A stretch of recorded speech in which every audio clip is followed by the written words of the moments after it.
नमस्कार प्यारे दोस्त, मैं राहुल पालीवाल आप सभी का स्वागत करता हूं आपके अपने परिवार रोजगार वेदन में। उम्मीद है आप सभी स्वस्थ मस्त और बहुत अच्छे होंगे। चलिए आज की क्लास को शुरू करते हैं बिना किसी देरी के साथ में। क्या पढ़ रहे थे हम लोग? मेटल, नॉन मेटल और मेटलॉइड के बारे में।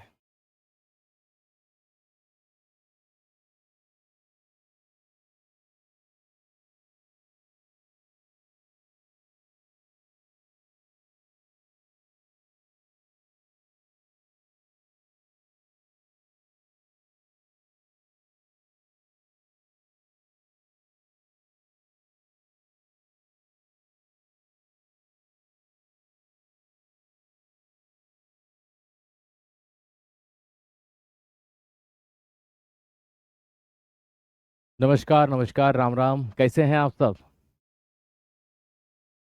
मैं बिल्कुल स्वस्थ हूँ, आप कैसे हैं?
नमस्ते नमस्ते।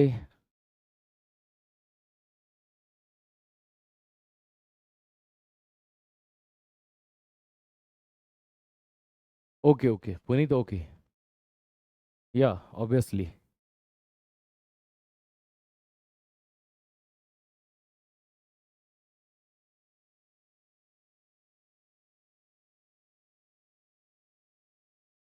जय हिंद, नमस्कार, राधे राधे।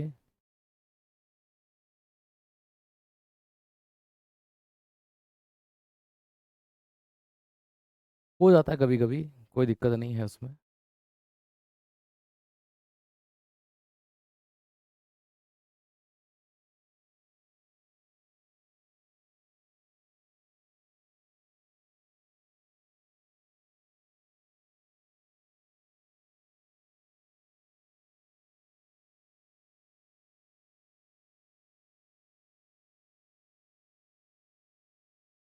चलो।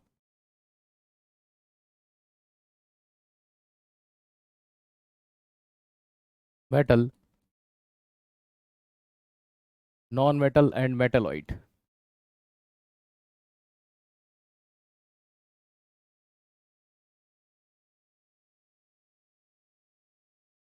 धातु, अधातु एवं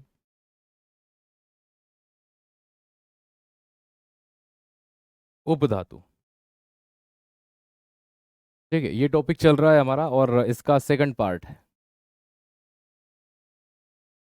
चलो तो एक प्रश्न पूछ लेता हूँ मैं, ताकि मुझे ये फील हो जाए कि आप लोग रिवीजन करके बिल्कुल आते हैं साथ में। है ना? हाँ, मैं हर 2-3 टॉपिक के बाद में आपको पीवाईक्यू वगैरह टाइप के क्वेश्चंस करवाता हूँ। तो उसके लिए आप बिल्कुल निश्चिंत रहिएगा। है ना? चलिए एक प्रश्न पूछता हूँ।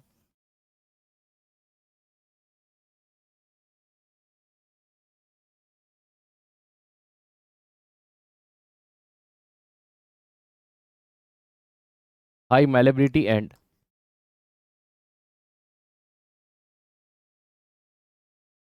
Ductility metal.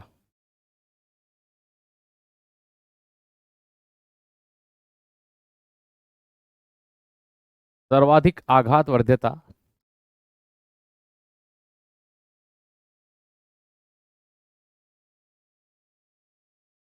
एवं तन्यता का गुण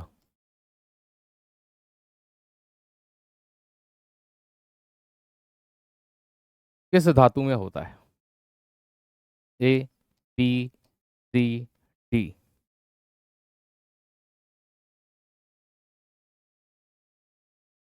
आज क्यों परेशान कर रहे हो तुम?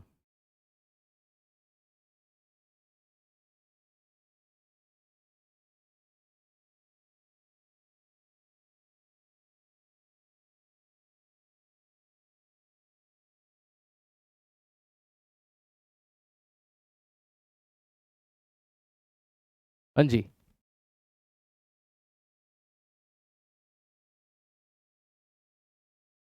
बहुत बढ़िया, ऑरम के अंदर होता है सर, बिल्कुल सही जवाब है आप सभी का। चलो, हम मेटल के बारे में पढ़ रहे थे, धातु के बारे में, और उसी में हम आगे बढ़ते हैं।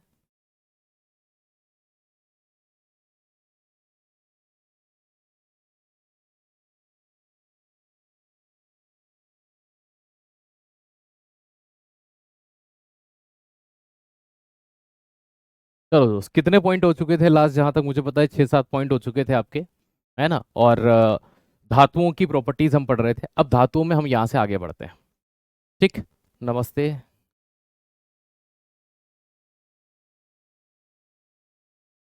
गुड। चलो, नेक्स्ट प्रॉपर्टी मेटल की। कितने 7 हो गए थे? कितने पॉइंट हो गए थे? Please tell me now.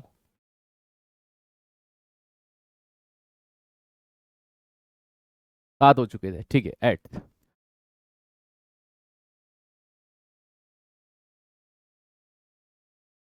Electronic configuration, है ना? इलेक्ट्रॉनिक कॉन्फ़िगरेशन की हम यहाँ पर बात कर रहे हैं कि इलेक्ट्रॉनिक कॉन्फ़िगरेशन क्या चीज़ होती है। इलेक्ट्रॉनिक विन्यास।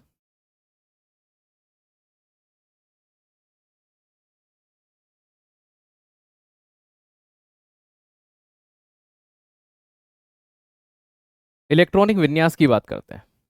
सर ये क्या चीज़ होती है? जब इलेक्ट्रॉन भरे जाते हैं, मैंने आपको पढ़ाया था, तब कितने इलेक्ट्रॉन होते हैं इनके? ठीक है, तो क्या इनका ऑर्बिट कंप्लीट रहता है? तो याद रखिएगा, इनका अष्टक अपूर्ण रहता है। ठीक है, अष्टक अपूर्ण रहता है।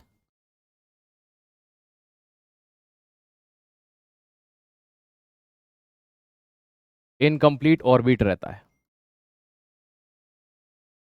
तो कितने इलेक्ट्रॉन होते हैं लास्ट में? 8 इलेक्ट्रॉन पाए जाते हैं क्या? नहीं पाए जाते। इनमें जो इलेक्ट्रॉन होते हैं बाह्यतम कोश में, ठीक है, इलेक्ट्रॉनेट, याद रखिएगा, आउटर सेल, कितने होते हैं? 1 से 3 इलेक्ट्रॉन।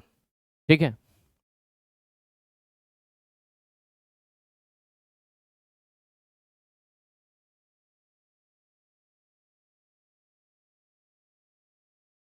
बाह्यतम कोश में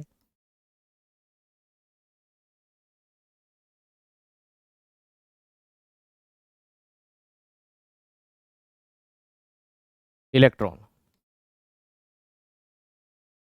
इलेक्ट्रॉन इन आउटर सेल या आउटर ऑर्बिटल।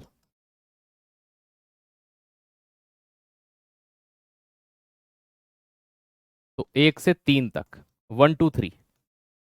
ठीक है, 1 2 3। जैसे कि आप, मैं 3 एग्जाम्पल देता हूं फॉर द एग्जाम्पल, उदाहरण के लिए समझिएगा। सोडियम का एटॉमिक नंबर 11 है। ठीक है, मैग्नीशियम का एटॉमिक नंबर 12 है, और एल्यूमिनियम का एटॉमिक नंबर 13 है। तो इनके लास्ट में जो इलेक्ट्रॉन निकल करके आते हैं वो कितने निकल करके आते हैं? तो यहाँ 2 8 और 1, यहाँ 2 8 और 2, यहाँ 2 8 और 3। इन सबको जोड़ोगे तो अब 2 और 8 10 और 11 इसका हो जाएगा, 2 8 10 और 2 12 मैग्नीशियम का हो जाएगा, 2 8 10। अब यहाँ देखिए, एक इलेक्ट्रॉन, यहाँ पर 2 और यहाँ पर 3। तो इनके लास्ट में या तो 1 इलेक्ट्रॉन होगा, 2 इलेक्ट्रॉन होगा, 3 इलेक्ट्रॉन होगा। ये ऐसी प्रॉपर्टी है इनकी जो इन्हें विशेष बनाती है इलेक्ट्रॉन डोनेट करने के लिए। आपने कई बार ये सुना होगा। देखो, मुझे एक बात बताइए, जैसे आपके पास 95 रुपीज़ है, आपको 100 रुपये पूरे करने हैं, 100 रुपीज़ कंप्लीट करने हैं। मेरे पास 5 रुपये हैं। मेरे लिए 95 रुपये उधार लेना आसान है, आपके लिए 5 रुपये। तो आप कहोगे सर 5 रुपये इजीली कोई भी उधार दे देगा। तो इनके साथ वही कंडीशन होती है, इनको 8 इलेक्ट्रॉन लास्ट में करने हैं, तो 7 लेना आसान है कि 1 देना आसान है? ये 1 इलेक्ट्रॉन डोनेट कर देते हैं, लास्ट में 8 बचता है। तो ये इलेक्ट्रॉन त्याग कर धनायन बनाते हैं, पॉजिटिव चार्ज रखते हैं अपने ऊपर, है ना। और इलेक्ट्रॉन ग्रहण करने की बहुत लो पावर होती है ना। कभी आपसे पूछे क्या ये इलेक्ट्रॉन ग्रहण कर सकते हैं, तो नहीं कर सकते। इसीलिए हम कहते हैं धातु में विद्युत ऋणात्मकता जो होती है लो इलेक्ट्रोनेगेटिविटी होती है या निम्न विद्युत ऋणात्मकता होती है। लेकिन इनमें इलेक्ट्रॉन त्याग कर धनायन बनाने की गुण बहुत अच्छे से पाया जाता है, क्योंकि इनके पास इलेक्ट्रॉन बाह्यतम कोश में कम होते हैं। तो ये पॉइंट आपको यहां पर ध्यान रखना है। चलिए, तो इसी में हम एक पॉइंट और ऐड करते हैं यहां पर, कि धातुएं क्या करती है, इलेक्ट्रॉन त्याग कर धनायन बनाती है।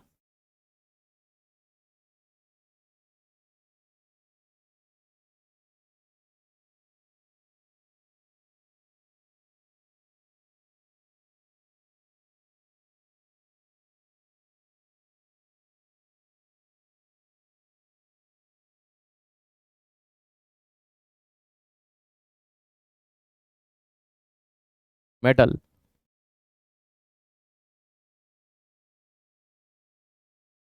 Donate electron and take a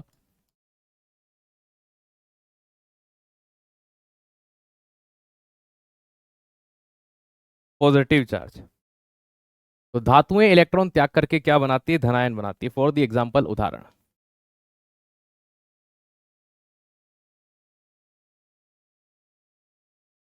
sodium के ऊपर पॉजिटिव चार्ज, एक इलेक्ट्रॉन डोनेट कर रहा है।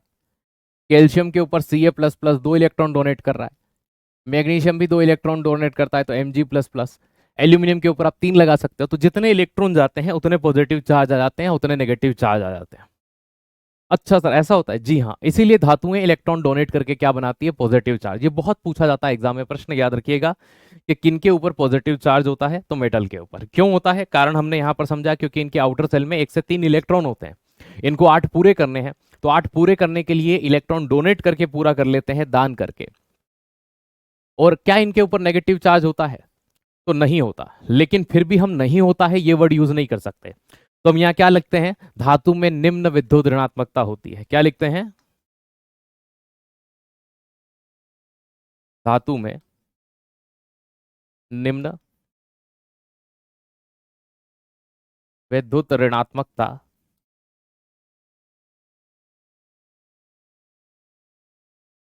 होती है। ठीक है, तो धातुओं के अंदर, है ना, लो, याद रखिएगा, या निम्न विद्युत ऋणात्मकता पाई जाती है। तो हम इसे क्या कह सकते हैं, लो इलेक्ट्रोनेगेटिविटी, है ना, low electronegativity found in metal. तो धातुओं में निम्न विद्युत ऋणात्मकता एकदम नकारा नहीं जा सकता, ये चीज ध्यान रखिएगा। तो इसलिए हम उसको क्या लिख देते हैं, निम्न लिख देते हैं। तो निम्न से ये फर्क पड़ जाता है कि अच्छा सर ऐसा पाया जाता है, जी हाँ, है ना। तो ये पॉइंट यहां पर, अब आजकल क्या है, देखो वैसे तो पॉइंट यहां पर कंप्लीट हो जाते हैं, लेकिन आजकल एक नया ट्रेंड बना है ना। मेटल की कई से रिएक्शन, जैसे मेटल की एसिड से रिएक्शन पे क्या प्राप्त होता है ना, ये तो हर कोई बता देगा।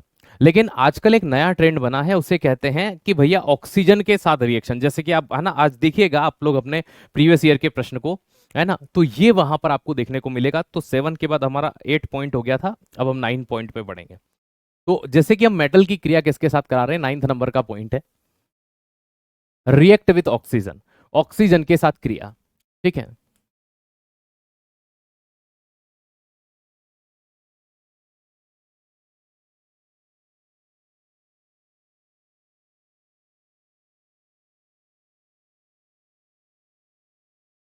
तो जब धातु की क्रिया ऑक्सीजन के साथ होगी तब क्या होगा, तो रिएक्ट विथ ऑक्सीजन या ऑक्सीजन के साथ क्रिया। देखो, एक चीज हमेशा याद रखना, किसी के साथ ऑक्सीजन यदि जुड़े, है ना, कनेक्ट करे, तो वहां दो चीजें हमेशा होगी।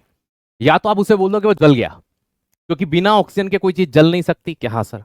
या फिर आप उसे बोल दो कि उसका दहन हो गया, कंबंशन हो गया। क्या हो गया, combustion.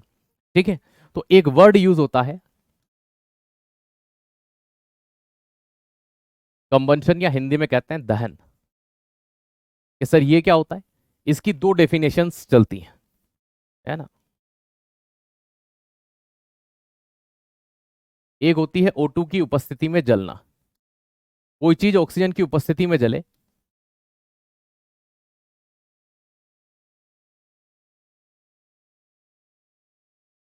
Burn in presence of O2। लेकिन धातु जैसे कि एल्यूमिनियम हो गई या लोहा हो गया, अब ये तो ऑक्सीजन से क्रिया करेगी तो जलती नहीं है। जैसे कि एल्यूमिनियम में क्रिया करी तो Al2O3 बना लिया, है ना, लोहे ने क्रिया करी तो Fe2O3 बना लिया। अब यहां पर तो आग नहीं है। यहां सर बात तो सही है, हर जगह पर आग होना पॉसिबल नहीं है। ठीक है, तो ये चीज ध्यान रखना। 7 पॉइंट पहले हो चुके हैं, आपने कहा इसलिए मैंने 8 दे दिया। अगर कोई कहेगा 6 पॉइंट हुए हैं तो आप इसको 7-8 दे दीजिए यार, क्या दिक्कत है, पॉइंट में ही तो गड़बड़ है, कर लीजिए, सुधार लीजिए। ठीक है, अब यहां देखिएगा यहां क्या स्थिति जनरेट होती है। अब मैं यहां पर दूसरी डेफिनेशन ये बोल सकता हूं कि धातु की क्रिया O2 से कराने पर उसे दहन कहा जाता है। ठीक है, क्या कहते हैं, है ना, धातु की क्रिया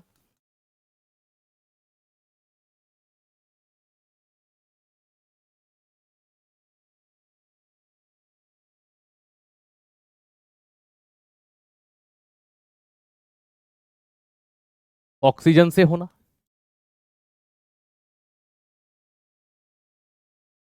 मेटल रिएक्ट विथ ऑक्सीजन। कोई भी धातु ऑक्सीजन से क्रिया करे उसे भी हम कंबंशन कह सकते हैं, दहन कह सकते हैं, ये चीज ध्यान रखिएगा। अब जब आपने ऑक्सीजन की उपस्थिति में जलना देख लिया, धातु की क्रिया ऑक्सीजन से होना देख लिया, अब रियलिटी में हम यहां देखते हैं कि ऐसा क्या होता है ना। जैसे मेटल ने ऑक्सीजन के साथ क्रिया करी तो क्या बनाएगा, है ना। अगर मान लीजिए इसी चीज को हम यहां लेकर के आते हैं कि कोई धातु है, ठीक है, या कोई मेटल है, यदि वो ऑक्सीजन के साथ क्रिया करता है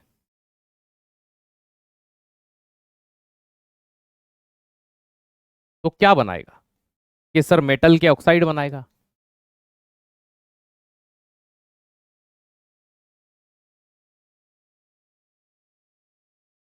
धातु के oxide sorry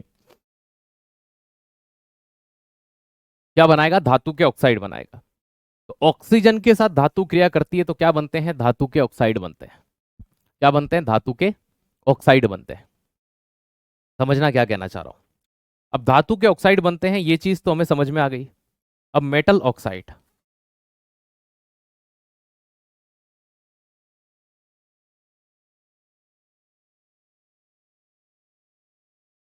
basic in nature,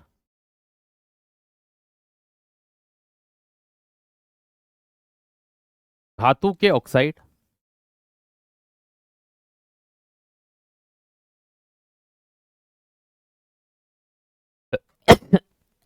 sorry क्षारीय होते हैं। कैसे होते हैं, मोस्ट रिपीटेड प्रश्न है ये, कि धातुओं के ऑक्साइड का नेचर कैसा होता है, क्षार होते हैं, बेस होते हैं। अब यहां पर आता है एक्सेप्शन या अपवाद।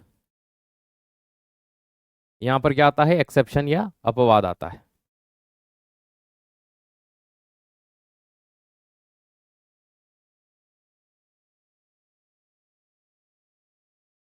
Aluminium and zinc oxide. Aluminium और जिंक के ऑक्साइड ये धातु हैं, तो इन्हें कैसा होना चाहिए था, कैसा क्षारीय होना चाहिए था, लेकिन ये उभयधर्मी है।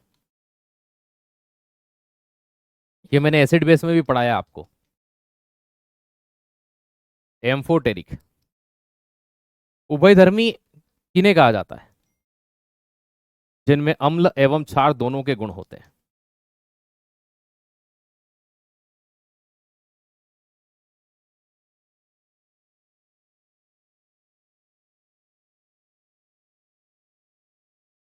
बहुत प्रॉपर्टी ऑफ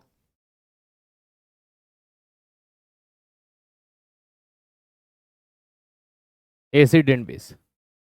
तो जिनमें अम्ल के भी गुण होते हैं और जिनमें क्षार के भी गुण होते हैं उन्हें क्या कहा जाता है, उभयधर्मी। तो ये एक्सेप्शन हो जाते हैं। तो जब भी ऑक्सीजन धातु के साथ क्रिया करता है मेटल के साथ, तो मेटल का ऑक्साइड बनाता है। क्या बनाता है, मेटल का ऑक्साइड बनाता है। अब हम यहां पर कुछ चीजों के बारे में और पढ़ते हैं, जैसे फॉर द एग्जांपल लोहा। ठीक है, आयरन की बात करते हैं। ठीक है, 9th नंबर का ही पॉइंट चल रहा है, ये चीज ध्यान रखिएगा। तो लोहा ऑक्सीजन के साथ क्रिया करके क्या बनाता है, भाई नॉर्मली अगर देखा जाए, कॉपर क्या करेगा। ठीक है, कॉपर क्या करता है, क्रिया नहीं करता। तो वायु से आसानी से नहीं जलता कॉपर, या ऑक्सीजन के साथ रिएक्ट नहीं करता, ये पॉइंट आता है। मानव द्वारा प्रथम प्रयोग की गई जो धातु थी वो कॉपर थी, तांबा थी। है ना। जैसे ही सोना रिएक्ट नहीं करता, प्लेटिनम रिएक्ट नहीं करता, क्योंकि ये खराब नहीं होते। जो धातु ऑक्सीजन के साथ क्रिया करती है वो अपने वास्तविक अवस्था को खोने का काम करती है। ठीक है, क्या करती है, वास्तविक अवस्था को खोने का काम करती है। अब यहाँ पर एग्जाम्पल या उदाहरण देखिएगा आप, है ना। उदाहरण में जैसे कि नंबर 1 पर हम Fe की बात करते हैं, लोहे की बात करते हैं, आयरन।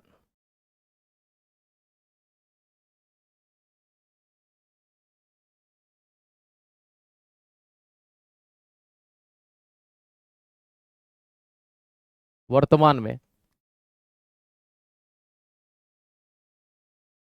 सर्वाधिक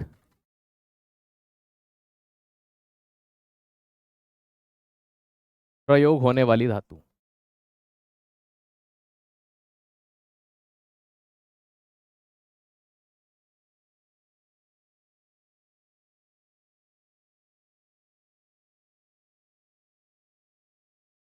हाईली यूज्ड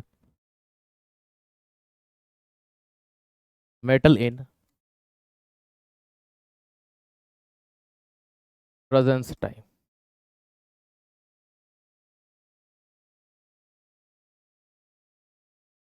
तो वर्तमान में सर्वाधिक प्रयोग की जाने वाली धातु कौन सी है, लोहा है।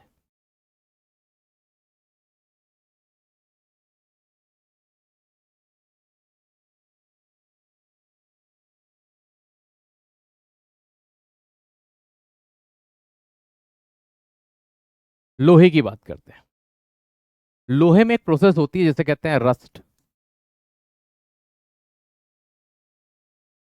या जंग।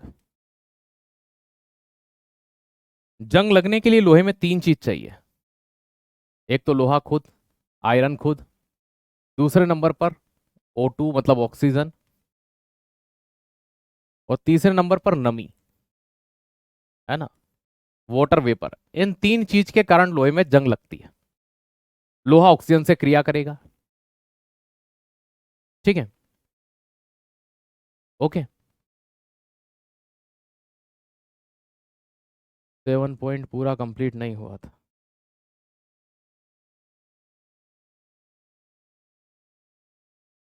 ऐसा नहीं हो सकता, 7 पॉइंट कंप्लीट नहीं हुआ, अधूरा तो कुछ छोड़ के मैं जाता नहीं हूँ।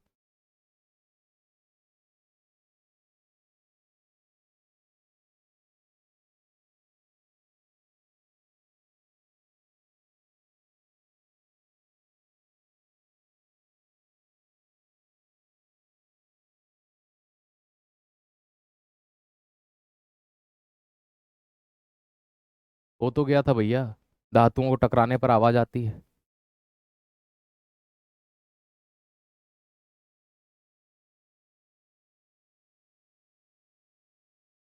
चलो, अधूरा पॉइंट नहीं छोड़ता बेटा मैं जाते समय, या तो लिखता ही नहीं उस पॉइंट को। ठीक है, रस्ट या जंग।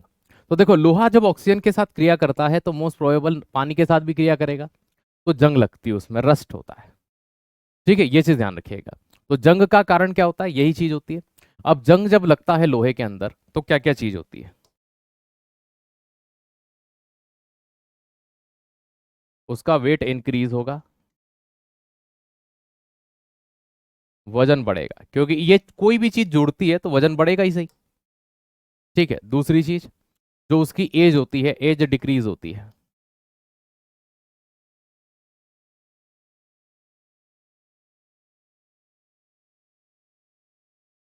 उम्र घटेगी। ठीक है,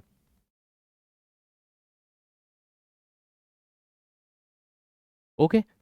तो है ना, और सबसे मेन चीज क्या होती है, लोहे का वजन बढ़ गया, उम्र घट गई, ये केमिकल चेंज होता है, रासायनिक परिवर्तन है।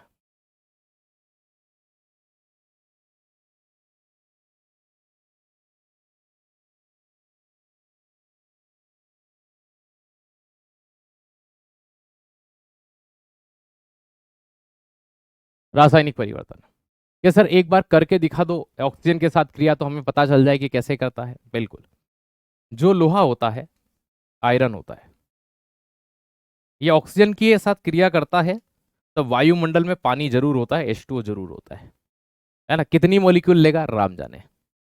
ठीक है, तो यहां से ये हो जाएगा Fe3O4, तो यहाँ पे 2 मॉलिक्यूल और, तो Fe3O4 0.xH2, है ना। पानी के मोलिक्यूल की संख्या फिक्स नहीं होती, कितने भी हो सकते हैं, ठीक।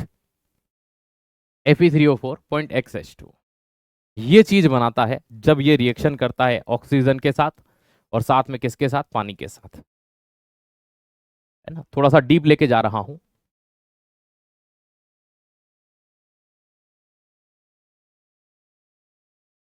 क्या परेशानी है बेटा, पीडीएफ में चेक कर लेता हूँ, क्योंकि जब तक वो है ना नहीं बोलूंगा तब तक आप कमेंट कर करके ये क्लास भी अपनी नहीं लोगे।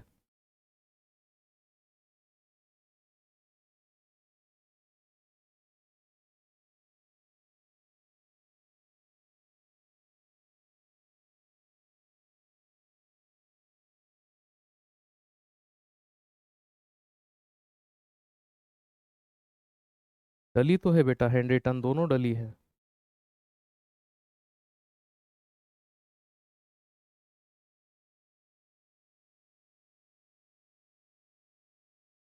सब सही तो है। चलो, डिस्टर्ब करने में मजा आता है नहीं।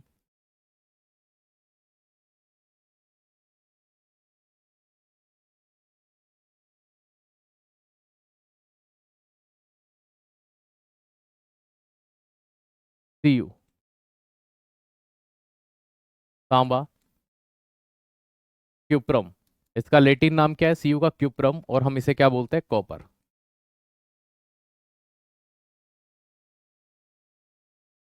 तांबा कभी भी पानी के साथ सरलता से क्रिया नहीं करता।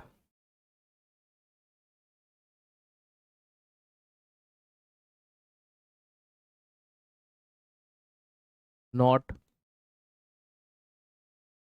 Easily react with water.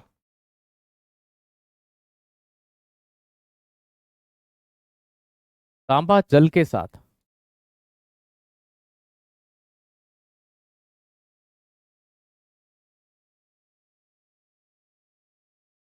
सरलता से क्रिया नहीं करता,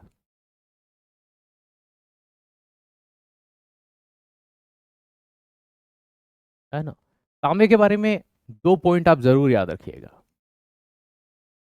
आप जब हिस्ट्री पढ़ते हो तो आप ताम्र सभ्यता पढ़ते हो, ताम्र पाषाण काल, ठीक है। अब ऐसी स्थिति में क्या होता है, ताम्र पाषाण काल, ताम्र पाषाण काल वो समय है जब पहली बार मानव ने किसका यूज किया था, धातु का। तो मानव द्वारा प्रयोग की गई प्रथम धातु,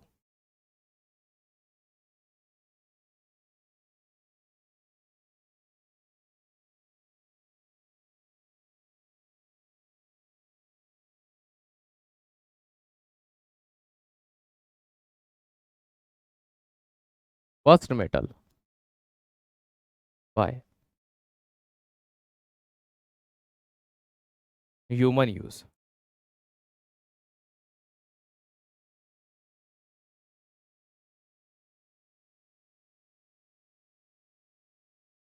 मानव द्वारा प्रयोग की गई प्रथम धातु कौन सी है, कॉपर है, ठीक है।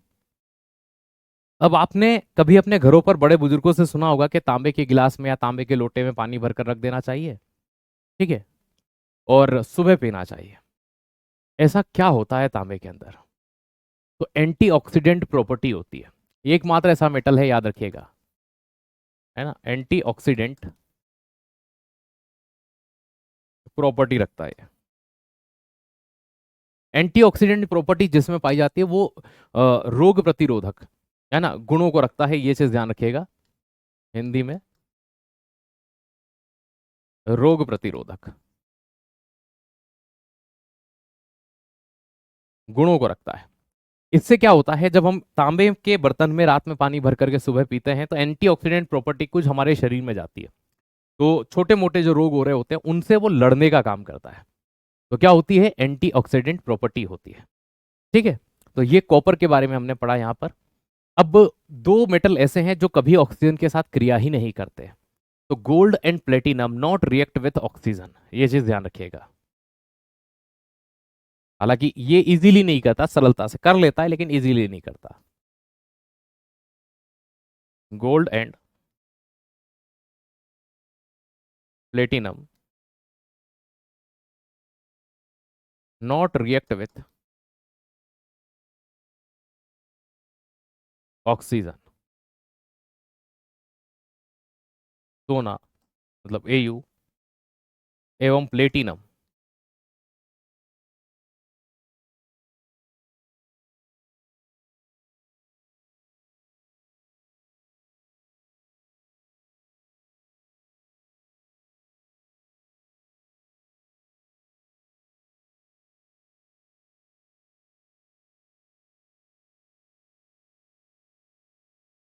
Okay, very good. तो सोना कभी भी किसके साथ में और प्लेटिनम ऑक्सीजन के साथ क्रिया नहीं करते। क्या बात है। अब हमने अभी तक क्या पढ़ा यहाँ पर? ठीक है, 9 नंबर का पॉइंट ऑक्सीजन से क्रिया करने के पढ़े और उसी के ये सारे पॉइंट पढ़े। फिर से बता देता हूँ एक बार। ऑक्सीजन से क्रिया करना मतलब दहन या कंबंशन कहलाता है, या एक तरह का जलना। ठीक है, ऑक्सीडेशन भी कह सकते हो इस प्रोसेस को। मेटल ऑक्सीजन के साथ क्रिया करके मेटल के ऑक्साइड बनाते हैं, है ना। धातु के ऑक्साइड क्षारीय होते हैं, एल्यूमिनियम और जिंक इसके एक्सेप्शन है। ये उभयधर्मी होते हैं क्योंकि इनमें एसिड और बेस दोनों की प्रॉपर्टी होती है। फॉर द एग्जाम्पल जैसे लोहा, है ना, वर्तमान में सर्वाधिक प्रयोग होने वाली धातु है ना। जंग की यदि बात करते हैं तो लोहा, ऑक्सीजन और पानी तीनों मिलकर के जंग बनाते हैं, है ना। वजन बढ़ेगा जब लोहे में जंग लगेगी, उम्र घटेगी और ये केमिकल चेंज होता है। Fe है ना 2O2 Fe3O4 बनाता है और साथ में XH2O हो जाता है। अगर पानी है तो, नहीं होगा तो Fe2O3, सिंपल सी बात है, फेरिक ऑक्साइड बन जाएगा वहां पर। फिर हमने पढ़ा कि तांबा जो होता है वो इजीली पानी के साथ रिएक्ट नहीं करता, सॉरी ऑक्सीजन के साथ रिएक्ट नहीं करता, है ना। और साथ ही साथ में हम वाटर लिख दिया, माफ कीजिएगा उल्टा लिख दिया, ऑक्सीजन। यहाँ पर है ना ऑक्सीजन आएगा, ठीक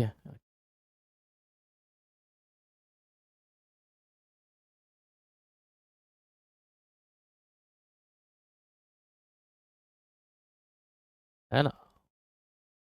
ऑक्सीजन O2 के साथ सरलता से क्रिया नहीं करता, ऑक्सीजन पढ़ रहे हैं ना, है ना। यहाँ तो ऑक्सीजन नहीं लिखा, यहाँ है ना, सुधार लेना इसको।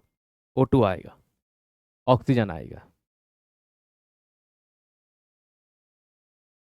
ठीक है। तो ये ऑक्सीजन है। अब बात करते हैं यहाँ पर रिएक्ट विथ वाटर, पानी के साथ क्रिया। ठीक है, कि पानी के साथ क्रिया करेंगे तो मेटल रिएक्ट विथ वाटर क्या होगा। चलो, नंबर 10।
वैसे अगर आपने वो लिख भी लिया तो गलत नहीं है, कॉपर भी पानी के साथ इजीली रिएक्ट नहीं करता है। हाँ, कोई दिक्कत वाली बात नहीं है।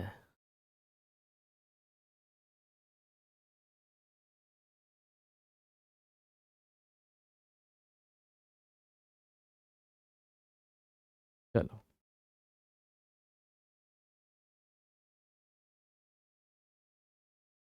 देखो कुछ धातुएं जो होती है, मेटल जो होता है, वो यदि कभी पानी के साथ क्रिया करे, जैसे फॉर द एग्जांपल सोडियम की क्रिया हम किसके साथ करवा रहे हैं, पानी के साथ, तो वो यहाँ पर क्या बनाता है ना भाई, सीधी सी बात है, मेटल का हाइड्रोक्साइड।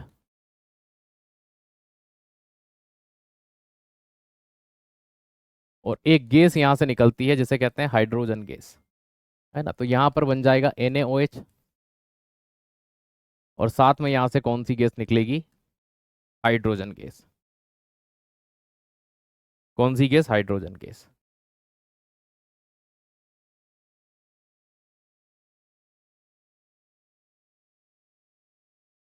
नहीं भी लगाएंगे तो हो ही जाएगा, पर यहाँ 2 हाइड्रोजन निकालने हैं ना।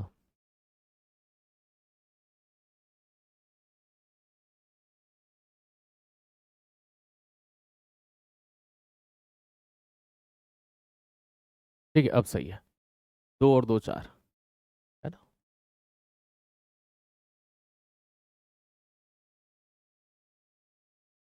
सोडियम हाइड्रोक्साइड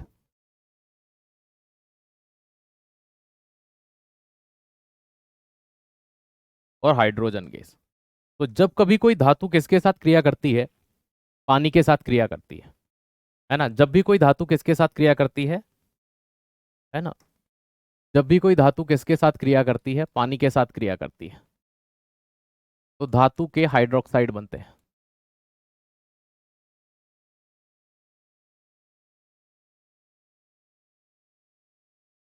क्या बनते हैं? धातु के हाइड्रोक्साइड। लेकिन कुछ ऐसी धातुएं भी हैं, जैसे गोल्ड मतलब Au, जैसे Cu मतलब कॉपर। गोल्ड हो गया, कॉपर हो गया, Pt मतलब platinum.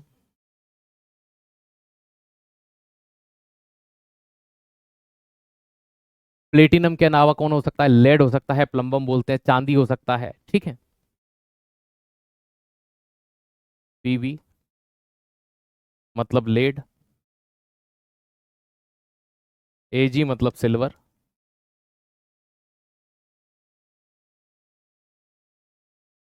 Not react with water.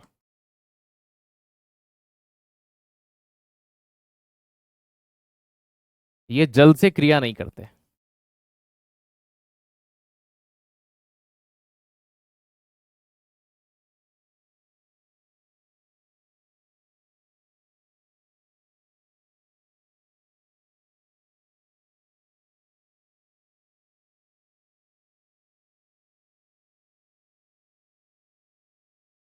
Good. ठीक है, तो गोल्ड हो गया, कॉपर हो गया, प्लेटिनम हो गया, लेड हो गया, सिल्वर हो गया, इन सभी के साथ पानी कभी भी किसी भी अवस्था में क्रिया नहीं करता, रिएक्ट कर ही नहीं सकता। ठीक है। इसी तरह से कुछ ऐसी धातुएं हैं, जैसे आपने कई बार ये सुना होगा कि भैया हम रविवार को नहीं पढ़ते हैं, हम रात में नहीं पढ़ते, हम सुबह पढ़ते हैं, है ना। ऐसे लोग देखे होंगे आपने। ठीक है, जब मन हो जाए तब पढ़ो, मैं तो ये कहता हूँ। कोई फर्क नहीं पड़ता कि कब पढ़ना चाहिए कब नहीं पढ़ना चाहिए। अब एक चीज यहाँ और समझिएगा आप, कि सर क्या समझना है, कि एल्यूमिनियम, जिंक और आयरन, है ना, ये 3 ऐसे मेटल हैं जो पानी से क्रिया नहीं करते, लेकिन जलवाष्प अर्थात वाटर वेपर के साथ या पानी की भाप के साथ क्रिया करते हैं। ठीक है।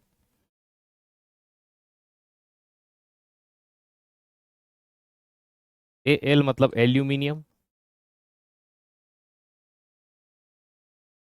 ठीक है। बोले तो आयरन। और प्यारे दोस्त, मोस्ट प्रोबेबल जिंक।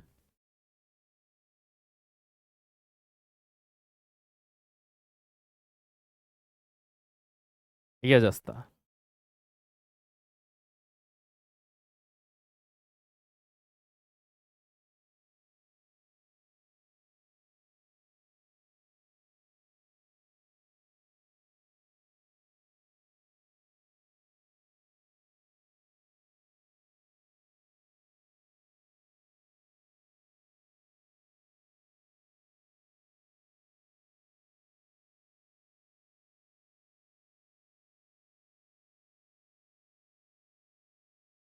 ये जल से क्रिया नहीं करते हैं।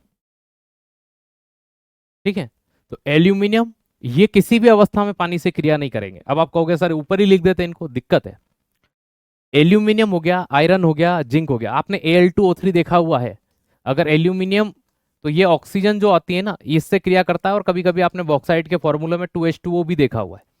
तो ये थोड़े से उल्टे टाइप के, मतलब लिक्विड अवस्था में या द्रव अवस्था में पानी से क्रिया नहीं करेंगे, लेकिन जलवाष्प से क्रिया करते हैं। किससे करते हैं? जलवाष्प से। React with water vapour.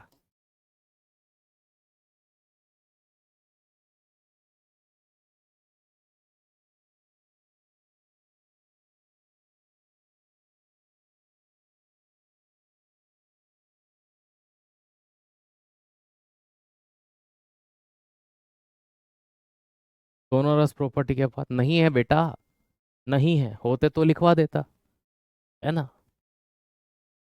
नहीं है ना, डालना ही चाहते हो तो मरकरी को डाल दो, लिक्विड अवस्था में होता है इसलिए बज नहीं सकता। लेकिन हल्का बहुत साउंड तो मरकरी भी कर ही देती है, लिक्विड है तो क्या हुआ, है ना। अगर दो लिक्विड को ऐसे भी टकराओगे ना तो वो भी आवाज कर देगा, पानी पानी को टकरा दो आप।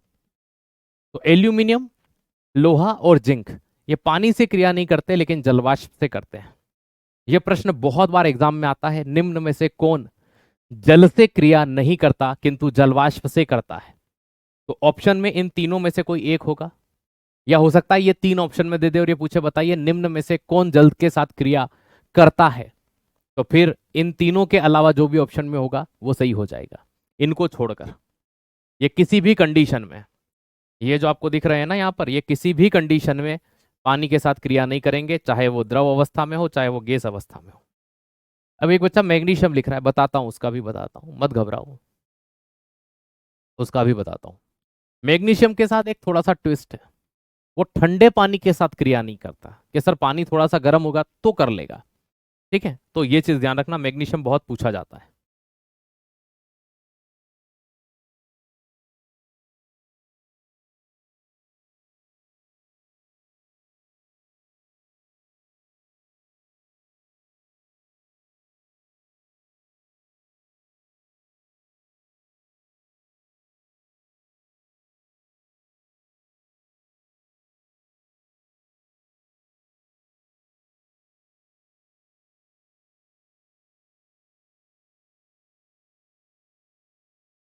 गुड।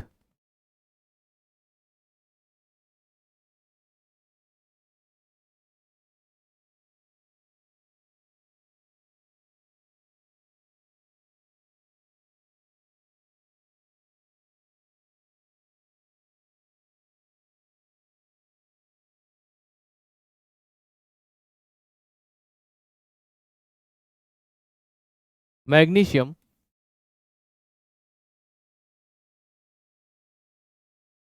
ठंडे पानी के साथ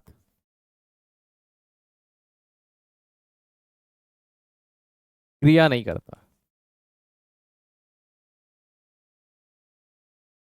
सर गर्म पानी के साथ करवाइए, कर लेगा, कोई दिक्कत नहीं है, मैग्नीशियम ऑक्साइड बनता ही है ना, जब मैग्नीशियम को हम जलाते हैं तो MgO बनता है, कि हाँ सर।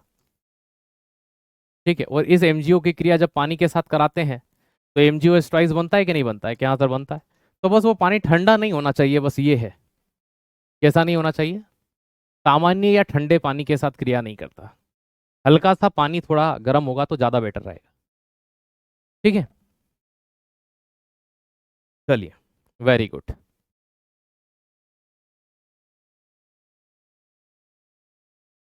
ओके।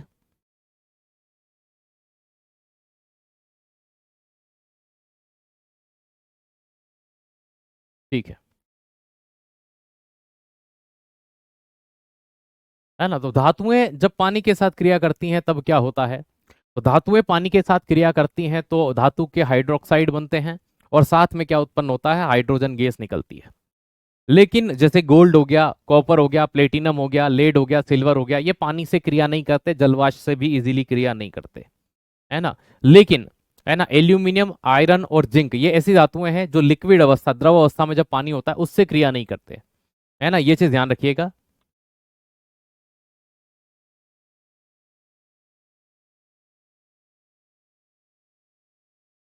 PDF सही करवाइए पहले वाला। अरे बेटा क्या दिक्कत है PDF में, पूरा लिखो ना, कौन सी डेट की PDF क्या है, मैंने अभी चेक करी हो, कोई दिक्कत नहीं है उसमें।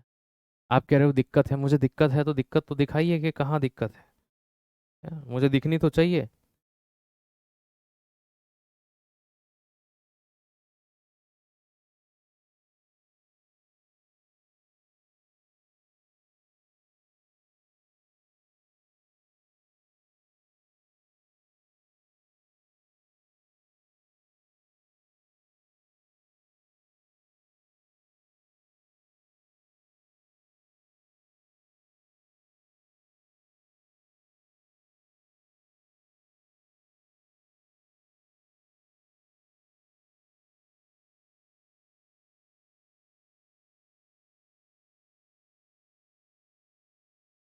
एसिड बेस सॉल्ट में, अच्छा ये बोलो ना।